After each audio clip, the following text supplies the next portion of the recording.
आज पहले एक प्रश्न लेंगे। किसी ने पूछा है, बच्चे प्यार से अगर ना माने तो उनको डांट कर समझा सकते हैं क्या? है ना। तो सबसे पहली बात है, डांटने से समझ जाते हैं क्या? डांटने से भी नहीं समझते, है ना। तो जब कोई बात है जो आप समझाना चाहते हैं, तो अगर आपको लगता है वो बात ठीक है, लेकिन जैसे आज बाबा ने कहा ना, हर एक की बुद्धि अपनी अपनी है, तो उसको बात समझ नहीं आ रही तो वो ज़िद करते हैं। अब मानो जैसे कुछ ऐसी बात है, खाना ना खाना या ना पढ़ना, तो फिर उसमें बाबा ने हमें इतनी परमिशन दी है कि बाबा कहते जैसे श्री कृष्ण को ओखल से बांध देते थे, ऐसे शास्त्रों में कहानी आती है ना। तो बाबा कहते कि कुछ इस प्रकार की चीज़ कर सकते हैं कि उनकी प्रिय चीज़ उनको ना दें, है ना। या कोई डिसिप्लिन उन पर लगाना है तो उनसे जो सुख सुविधा के वो आदि हैं वो उनसे ले लिया जाए कि जब तक आप ये कार्य नहीं करेंगे तो वो आपको नहीं मिलेगा, क्योंकि वो हमारी अथॉरिटी में है ना। जो सुख सुविधा जो आप दे रहे हैं, आजकल तो इंटरनेट बंद कर दो तो ही काम हो जाता है ना। तो इस प्रकार की कुछ चीज़ कर सकते हैं। दूसरा, जैसे ट्रेनिंग करते हैं ना, जैसे मिलिट्री वगैरह में, तो अगर कोई बच्चा है, कोई ज़िद करता है या कुछ, तो जैसे उसको कोई टास्क दे दिया कि आप जब भी गलती करेंगे तो ये वाली, है ना, ये दौड़ लगानी पड़ेगी, या इस प्रकार का कोई डिसिप्लिन आपको मानना पड़ेगा, या 2 घंटे एक्स्ट्रा पढ़ना पड़ेगा, है ना। तो या फिर मुरली सुननी है आपको है ना, जैसे, तो इस प्रकार की चीज़ें भी आप कर सकते हैं।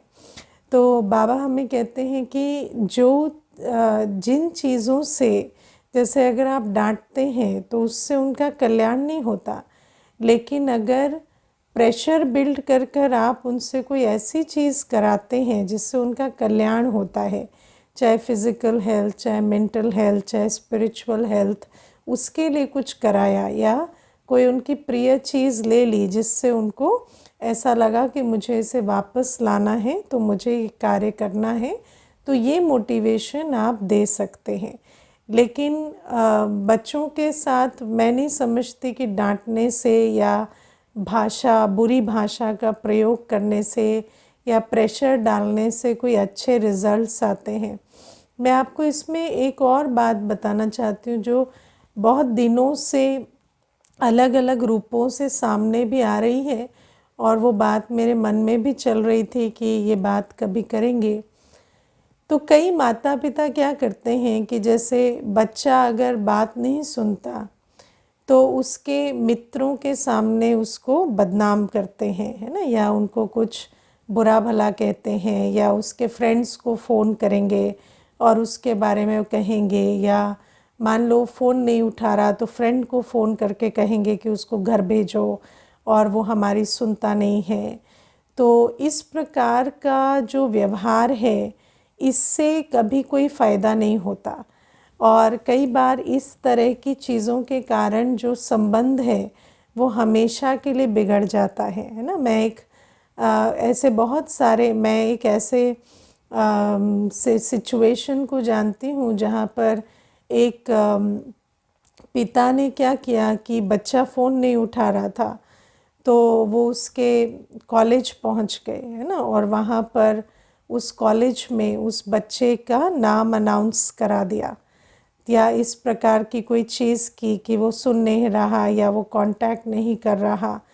तो आप सोचो कि वो उसको इतना ट्रॉमा हो गया उस बच्चे को उस कारण से, और बाद में भी जैसे वो बाद में नौकरी भी करने लगा, तो पिता जो हैं अगर वो फ़ोन नहीं उठाता है तो उसके कुलीग्स को फ़ोन कर देते।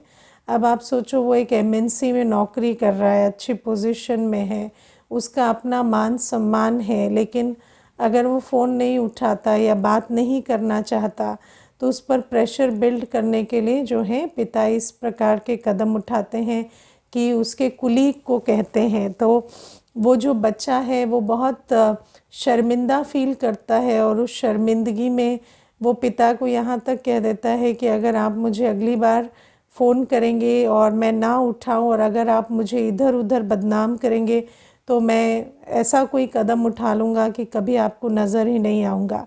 तो ये जो बातें हैं, और धीरे धीरे वो जो बच्चा है वो इतना दूर चला गया है कि अब वो बात भी करना घर में पसंद नहीं करता।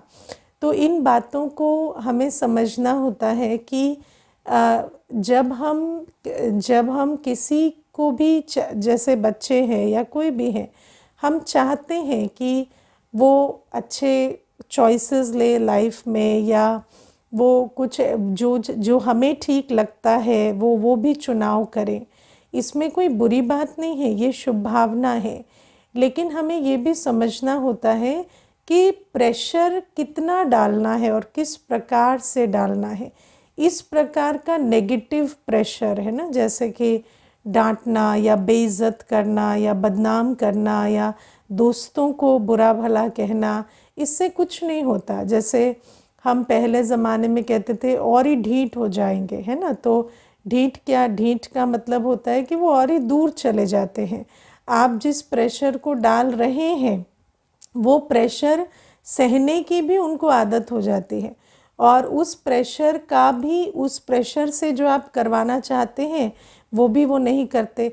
उसके बाद आप क्या करते हैं, आप और ही नेगेटिव तरीके अपनाते हैं, है ना।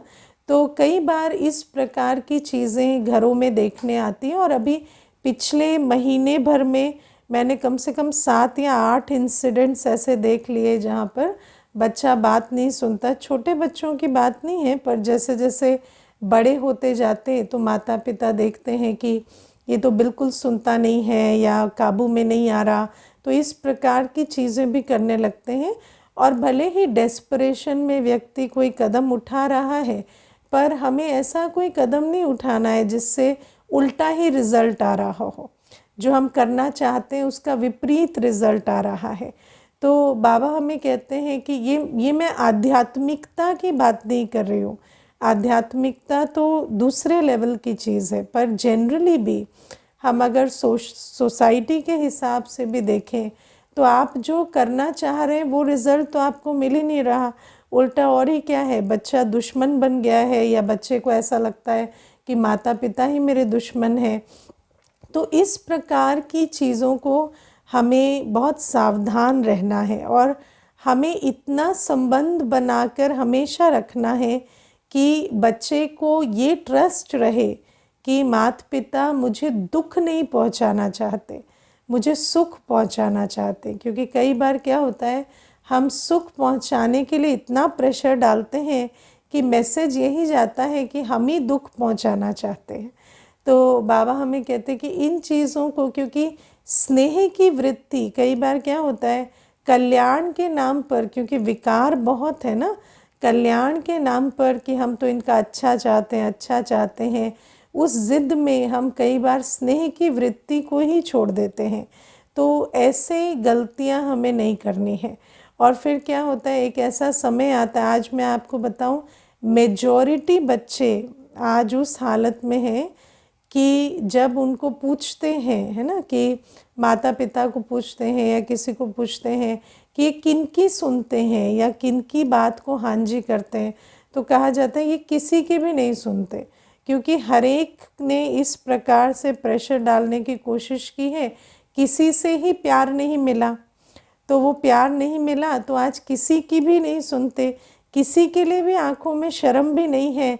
तो फिर ऐसे में तो एक समय आता है जब कोई भी उनको कुछ भी नहीं कह पा रहा, तो फिर उसका उस वो जो कल्याण का सारा जो खेल था कि इनका कल्याण हो, अब वो बिल्कुल ही आउट ऑफ कंट्रोल चले गए। अब क्या कल्याण करेंगे। तो इसमें हमें समझना होता है कि हम भले ही सोचते हैं हम उनका अच्छा करना चाहते हैं या जैसे भी, लेकिन कभी भी अपने स्नेह की लाइन को क्रॉस नहीं करो।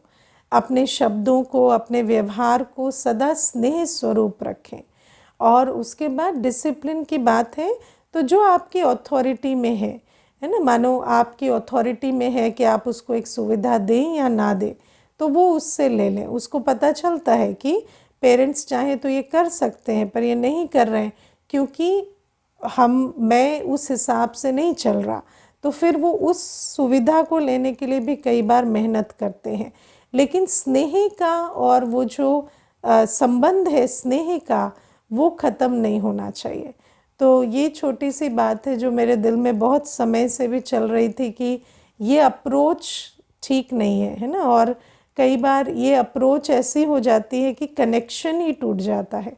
तो ऐसे किसी तीसरे के सामने बदनामी करना या प्रेशर बिल्ड करना ये काम नहीं करता, क्योंकि इससे कुछ नहीं होता। इससे धीरे धीरे वो भी और ही ऐसे हो जाते हैं कि करो जो करना है, अब हमें कोई फ़र्क नहीं पड़ता।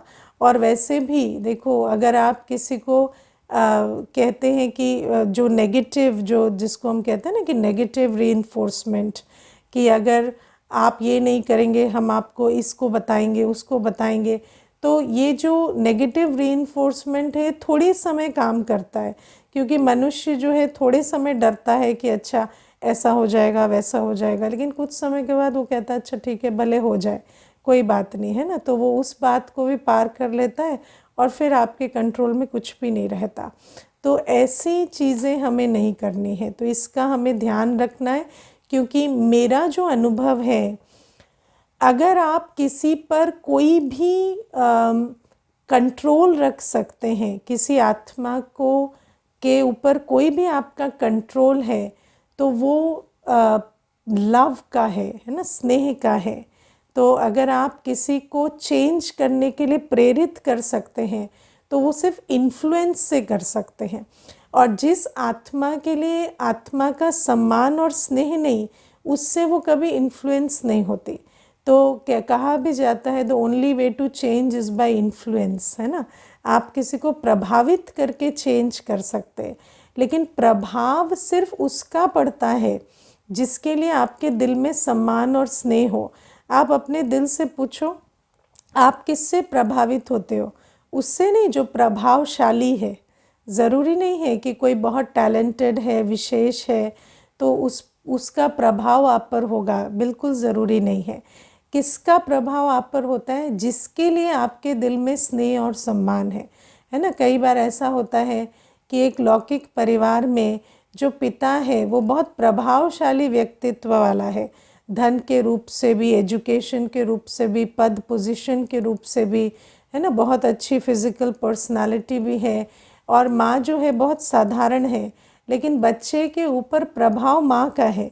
क्यों है? क्योंकि उस माँ के लिए उसके दिल में स्नेह और सम्मान है और पिता के लिए नहीं है। तो भले ही प्रभावशाली व्यक्तित्व है, लेकिन उसका प्रभाव उस पर नहीं हो रहा, बच्चे पर। क्यों? क्योंकि उसके दिल में स्नेह और सम्मान ख़त्म हो चुका है उस आत्मा के लिए।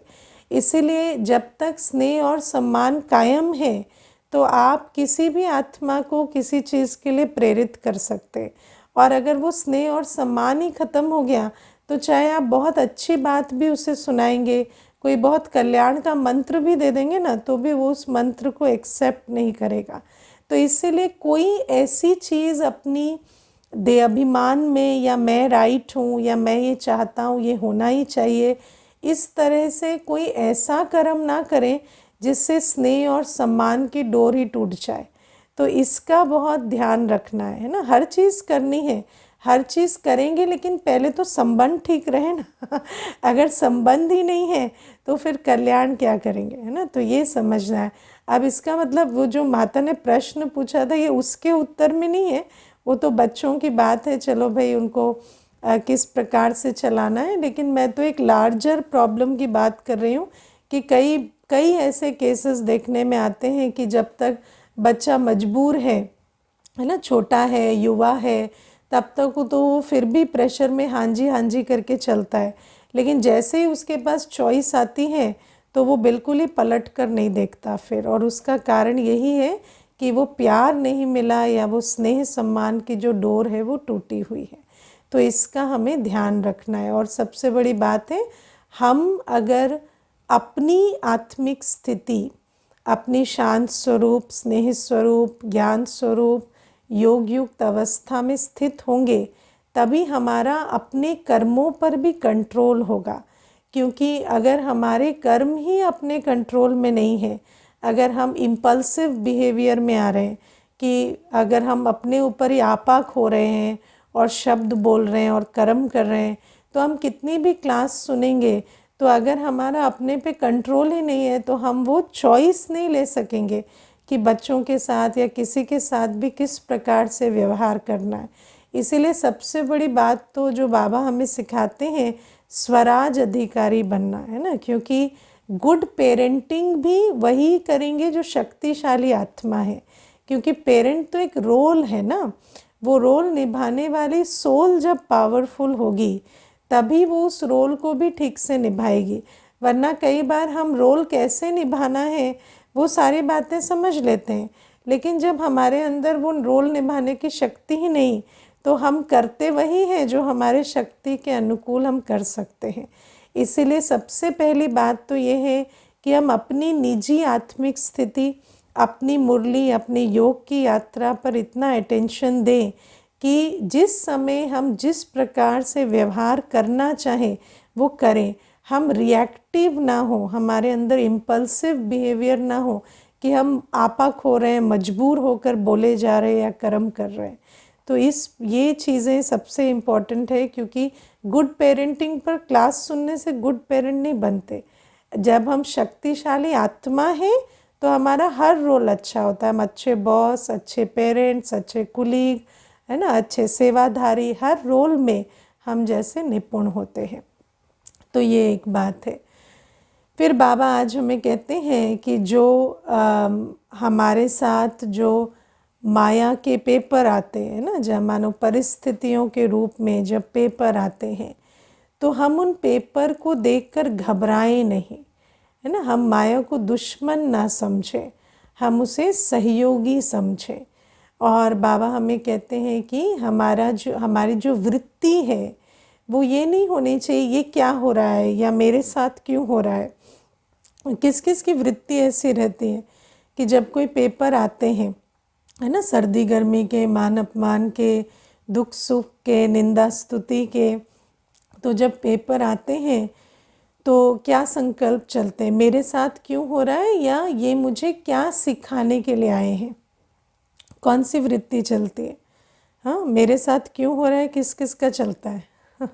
मेजॉरिटी का यही चलता है कि ना मेरे साथ क्यों हो रहा है, क्योंकि लगता है कि फिर गिनने लगते हैं, पिछले महीने तो पूरी मुरली भी सुनी थी, है ना, योग भी रेगुलर कर रहे हैं, बाबा ऐसी क्या कमी कर रहे हैं, सेवा भी कर रहे हैं, सब कुछ तो कर रहे हैं, फिर बाबा ऐसे क्यों कर रहे हो, है ना। एक माता कहती है बस एक बार, एक महीने, पिछले महीने एक बार भोग नहीं लगाया था दीदी, बाकी तो सब कुछ किया था। तो फिर बाबा क्या एक बार भोग नहीं लगाने से ऐसे हो जाता है?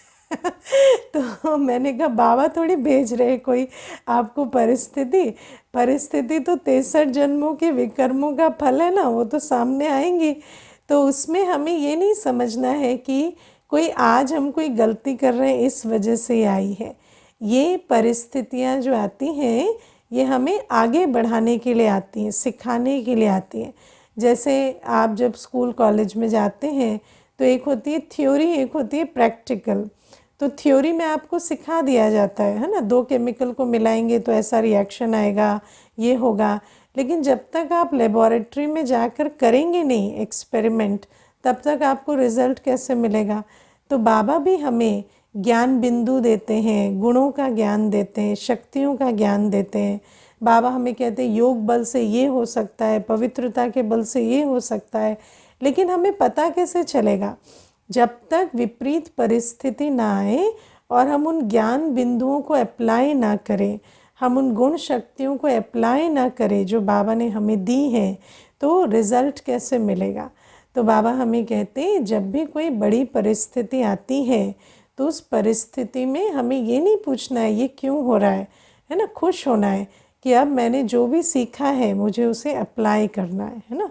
तो आप देखो कि जब कोई परिस्थिति आती है तो क्या करो, बिल्कुल देही अभिमानी हो जाओ, पहली चीज़ है ना, क्योंकि बाबा कहते हैं सबसे पहले विस्तार से सार में आ जाओ, है ना, विस्तार से सार में आ जाओ कि क्या हो रहा है, मैं आत्मा हूँ, बाबा मेरे साथ हैं और ड्रामा की एक सीन चल रही है और उस सीन में मुझे क्या करना है, जो बाबा ने मुझे सिखाया है वो मुझे अप्लाई करना है और सीन पार हो जाएगी। बाबा हमें कहते हैं कोई भी परिस्थिति आई, माया का कोई भी रूप सामने आया, तो आप ज्ञान अप्लाई करेंगे और वो ख़त्म हो जाएगी। तो इसमें इतनी बड़ी क्या बात है, सार में आ जाए और उसे अप्लाई कर दे। लेकिन अप्लाई कौन करेगा? आप देखो, स्कूल में जब हम पढ़ते हैं तो 2 प्रकार के स्टूडेंट होते हैं। एक जो एग्ज़ाम की बात सुनकर ही घबरा जाते हैं, है ना। एक जो एग्ज़ाम को सुनकर बहुत खुश होते हैं कि एग्ज़ाम की डेट आ गई। कौन से एग्ज़ाम, कौन कौन है जो स्कूल में एग्ज़ाम की डेट सुन के खुश होते थे? हाँ, ऐसे भी बच्चे होते हैं ना। हाँ देखो, 1-2 हाथ उठा रहे कि एग्ज़ाम आया तो बड़े खुश होते हैं। क्यों? उनको पता है मेरी तैयारी हुई हुई है ना। तो फिर वो बड़े खुश होते हैं कि अभी हमें बस लिख के आना है और मार्क्स लेने हैं। तो बाबा कहते हैं ऐसे ही यहाँ पर भी जब हमें बाबा रोज़ पढ़ाते हैं और हम जो भी बाबा पढ़ाते हैं उसका स्वरूप बनने की तैयारी करके बैठे हैं, जितना हम विचार सागर मंथन करते हैं, योग बल पवित्रता के बल के साथ जैसे एकदम प्रेजेंट है, रेडी है, तो फिर जब भी कोई परिस्थिति आती तो हमें ज़्यादा संकल्प नहीं चलेंगे क्या क्यों के, और हमें लगेगा कि अच्छा आई है ना, तो हमें उस जो हमारी तैयारी है उस गुण को, शक्ति को प्रैक्टिकल अप्लाई करना है। और अच्छा है ना, इसमें हमारा सबूत भी मिलेगा सबको कि हम धारणा युक्त हैं, और एग्जाम्पल भी हम सेट करेंगे। और नहीं तो कैसे रिज़ल्ट कैसे निकलेगी बिना एग्ज़ाम के।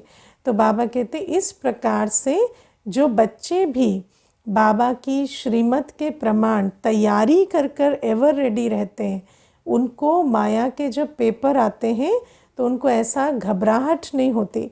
उनको लगता है अच्छी बात है, आए हैं हम विजयी बनेंगे।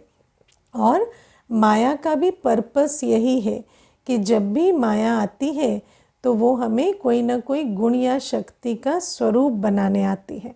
और आज बाबा कहते हैं सहन शक्ति और शांति का गुण धारण कराने माया आती है ना। देखो कितनी भी बड़ी बात होती है, अगर आप सहन शक्ति रखेंगे तो बात पार हो जाएगी।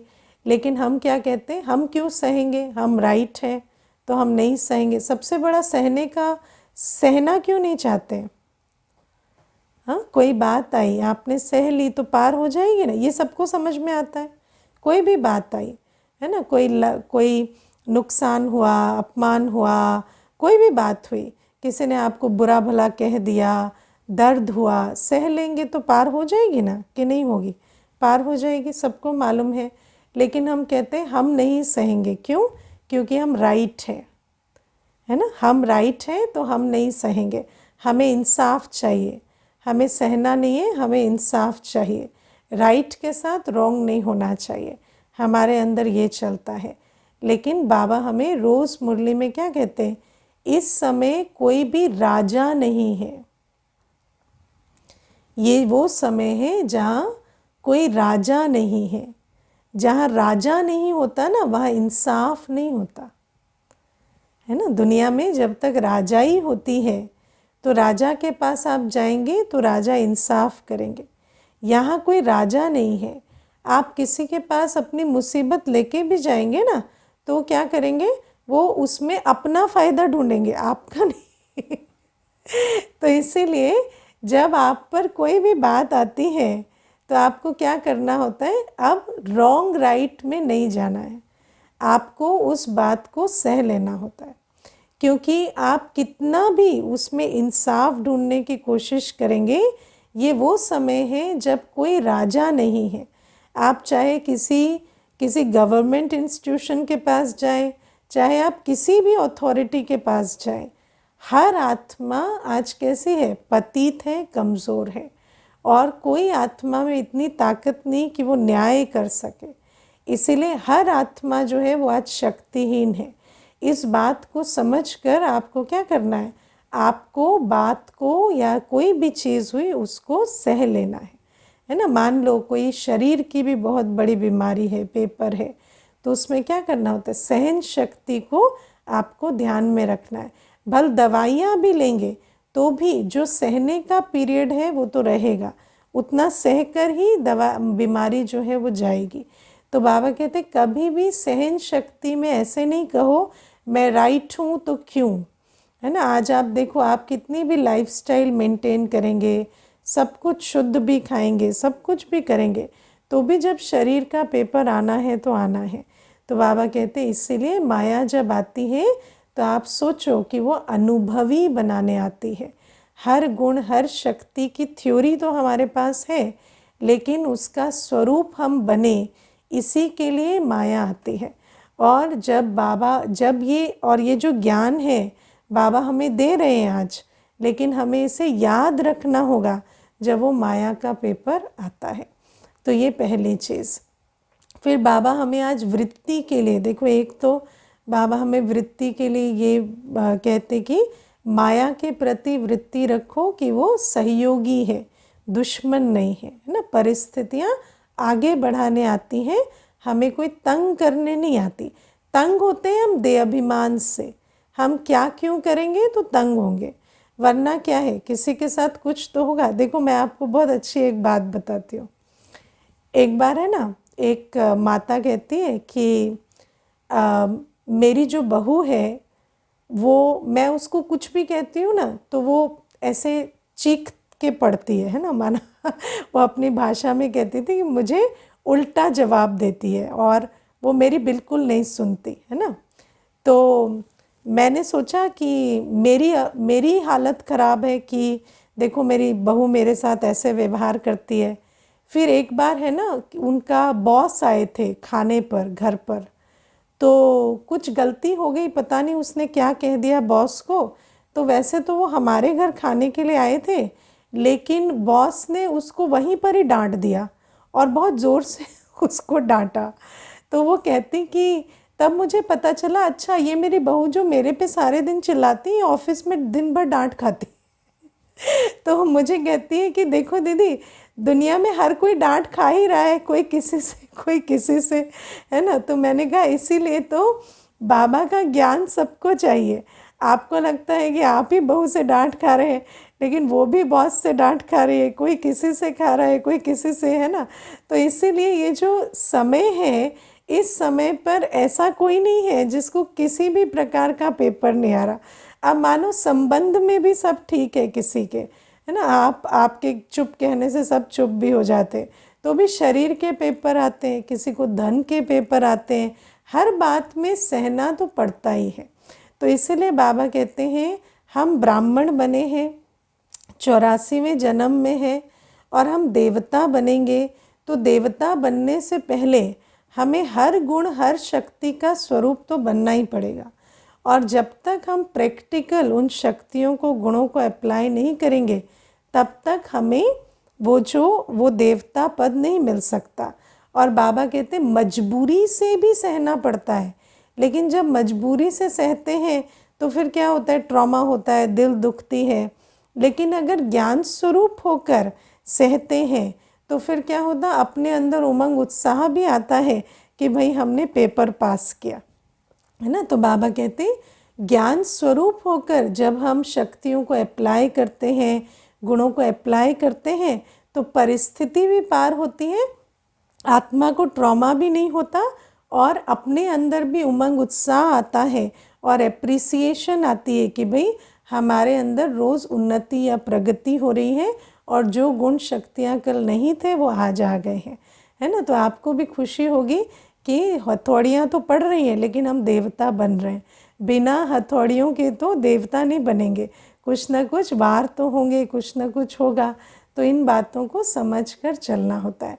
फिर बाबा हमें और एक वृत्ति की बात आज कहते हैं कि गृहस्थ व्यवहार में पवित्र रहने के लिए हमें अपनी वृत्ति पर बहुत अटेंशन देना है ना। क्योंकि गृहस्थ व्यवहार में कई बार क्या होता कि बाबा हमें कहते हैं पवित्र रहो, तो हम पवित्र रह रहे हैं, है ना, मेहनत भी कर रहे हैं, उसमें स्ट्रगल भी कर रहे हैं, झगड़े भी हो रहे हैं, सब कुछ पार कर रहे हैं, लेकिन वो जो वृत्ति है उसको हमने बदला नहीं है ना। तो अभी भी है कि पति नाराज़ हो रहे हैं या पत्नी जो है उनका दिल दुख रहा है, और फिर हम पवित्र रह रहे हैं। लेकिन बाबा हमें कहते हैं जब स्मृति वृत्ति दृष्टि नहीं बदली तो कर्मों को कुछ काल तक तो बदल लेंगे, लेकिन सदा काल के लिए कर्म नहीं बदलेंगे, क्योंकि कृति से पहले स्मृति है, वृत्ति है, दृष्टि है। तो इसको हमें आज समझना है। अब देखो, मैं आपको एक बात बताती हूँ। एक माता मुझे कहती, वृत्ति माना एटीट्यूड है ना, वृत्ति का इंग्लिश होता है एटीट्यूड। तो एक माता मुझे कहती थी कि दीदी देखो, जब से हम बाबा के ज्ञान में आए तो हम पवित्र रहते हैं। अब पवित्र रहते हैं और जो भी उसके लिए स्ट्रगल होती है वो भी करते हैं, लेकिन अंदर एक बात कभी कभी आती है, और आजकल वो जो बात है उसका स्वर जैसे बढ़ता चला जा रहा है।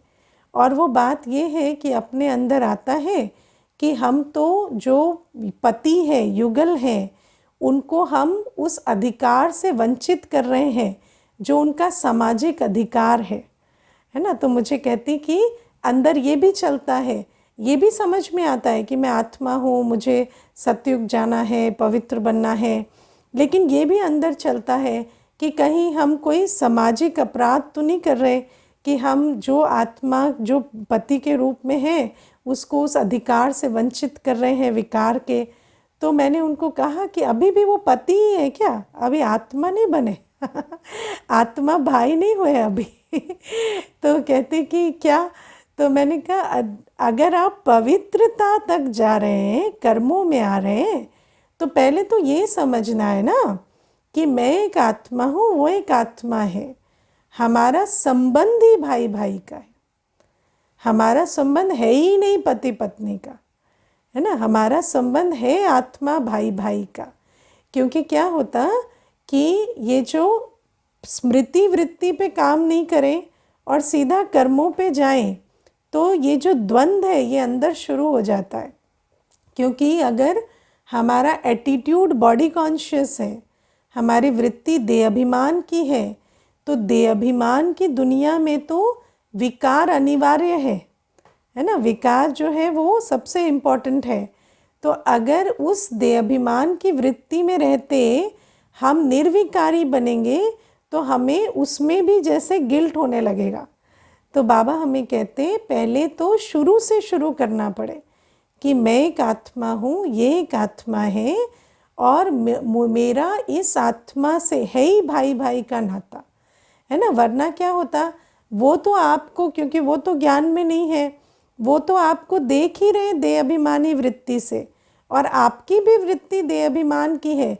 तो आप उनकी जो दृष्टि है जिसमें वो आपको मुजरिम ठहरा रहे हैं, वो आपको गलत ठहरा रहे हैं, आप उस वृत्ति का शिकार भी बनेंगे, क्योंकि आपकी भी वृत्ति वही है। लेकिन अगर आपकी वृत्ति बदल चुकी है कि मैं एक आत्मा हूँ, ये एक आत्मा है, हम भाई भाई हैं, अच्छा चलो इनको अभी रियलाइजेशन नहीं है तो ये मुझे 10 बातें कहते हैं, लेकिन जैसे इनको सत्य समझ में आ जाएगा ये ठीक हो जाएंगे। तो आप अपनी वृत्ति दृष्टि में जब पक्के हो जाते हैं तो आपकी वृत्ति दृष्टि का प्रभाव उन पर होगा। वरना क्या होता, उनकी वृत्ति दृष्टि का प्रभाव आप पर होगा, क्योंकि आपके वहाँ प्रॉब्लम है। आप कर्म तो चूज कर रहे हैं श्रीमद् प्रमाण, लेकिन आपकी वृत्ति में कमजोरी है, तो इसीलिए उनकी वृत्ति का प्रभाव होता जाता है। और एक समय आता है जब आपको लगता है कहीं हम कुछ गलत तो नहीं कर रहे, क्योंकि वो जो शुरू से नहीं किया। अब आप सोचो, किसी पेड़ को, किसी वृक्ष को, पौधे को पत्तों से पानी दे रहे हैं और जड़ को सींचा ही नहीं है, तो कितने दिन चलेगा वो पौधा, है ना। कुछ दिनों तक तो हरा भरा रहेगा, लेकिन ये जो धीरे धीरे जड़ जो है वो सूखी पड़ी है तो पौधा मुरझा जाएगा। ऐसे ही ये जो पुरुषार्थ का पौधा है ये भी मुरझा जाता है। क्यों? क्योंकि स्मृति पर काम नहीं कर रहे कि मैं आत्मा हूँ, ये आत्मा है, वृत्ति पर काम नहीं करके कि ये भाई भाई है, और दृष्टि पर भी काम नहीं कर रहे, देखते हुए भी आत्मिक दृष्टि नहीं है। तो फिर कर्मों में थोड़े दिन आएंगे, पत्तों को थोड़े दिन पानी देंगे, लेकिन जड़ कमज़ोर होने के कारण ज़्यादा दिन नहीं चलेंगे, है ना। तो इसी प्रकार से हमें अपनी वृत्ति पर अटेंशन देना है। अब चाहे वो काम विकार की बात है, चाहे क्रोध की भी बात है। अब क्रोध भी जब आप सोचेंगे ये बच्चा है, ये मेरी बात नहीं मानता, ये तो मेरे पे डिपेंडेंट है, ये क्यों नहीं मेरी सुनता, या ये तो मेरा जूनियर है, या ये मेरे अंडर काम करता है, इसको तो मेरे ऑर्डर सुनने चाहिए, तो आपकी वृत्ति जब ये है, ये नीचा है और मैं ऊंचा हूँ, तो उस वृत्ति से आपको क्रोध आता है। लेकिन जब आप अपनी वृत्ति को बदलेंगे कि भले ही हम अपने रोल में नीचे ऊपर काम करते हैं, लेकिन ये भी एक आत्मा है, मैं भी एक आत्मा हूँ, और हर आत्मा ईश्वरीय संतान होने के कारण स्नेह सम्मान की पात्र आत्मा है। किसी आत्मा को जो ईश्वरीय संतान है उस पर क्रोध करना, उसको दुख देना महापाप है। जब आपके अंदर ये रहेगा तो आप कोई भी आत्मा, चाहे वो किसी भी पद पर है, चाहे वो गलत करे ठीक करे, आप उसे शिक्षा देंगे, समझानी देंगे, लेकिन आप क्रोध नहीं करेंगे, क्योंकि क्रोध आता है घृणा भाव से या ऊंचे नीचे की वृत्ति से। जब आप किसी को कम समझते, नीचा समझते, तब आपको क्रोध आता है ना। तो इसीलिए पहले स्मृति वृत्ति दृष्टि पे काम करेंगे, तब श्रीमत प्रमाण कर्म जो है वो सदाकाल के बनेंगे। नहीं तो कुछ समय तक तो चलेंगे, फिर थोड़े समय के बाद हलचल होने लगेगी। ओके, ओम शांति।